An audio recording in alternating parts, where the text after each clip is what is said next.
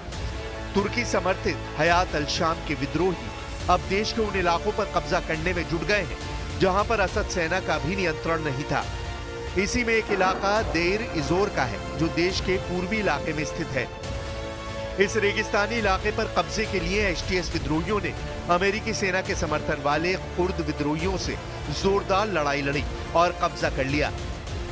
Syria का यह इलाका न केवल विद्रोहियों बल्कि कुर्दों और अमेरिका के लिए बेहद महत्वपूर्ण है।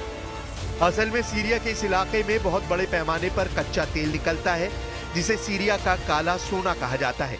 उसे भी कमांडर जुलानी लूटने में जुट गया है। सीरिया के इन इलाकों का पूरा नियंत्रण अब अमेरिका के समर्थन वाले कुर्द विद्रोहियों के पास था, लेकिन अब एचटीएस ने बाजी पलटनी शुरू कर दी है। यानी तुर्की ही सीरिया में मचे कोहराम का मास्टरमाइंड है। जुलानी पर $1 करोड़ का इनाम, इजराइल पर करेगा कब्जा। हालांकि अमेरिका और तुर्की तो एचटीएस की जीत से खुश हैं, लेकिन इजराइल काफी सतर्क है। असल में इस्लामिक चरमपंथी संगठन हयात तहरीर अल शाम यानी एचटीएस का मतलब है लेवंत की मुक्ति के लिए संगठन। आईडीएफ के पूर्व ऑपरेशन प्रमुख इसराइल जिफ का दावा है कि एचटीएस यानी लेवंत की मुक्ति के लिए संगठन का मिशन है सीरिया, लेबनान, जॉर्डन और इजराइल को मिलाकर एक नया इस्लामिक देश बनाना।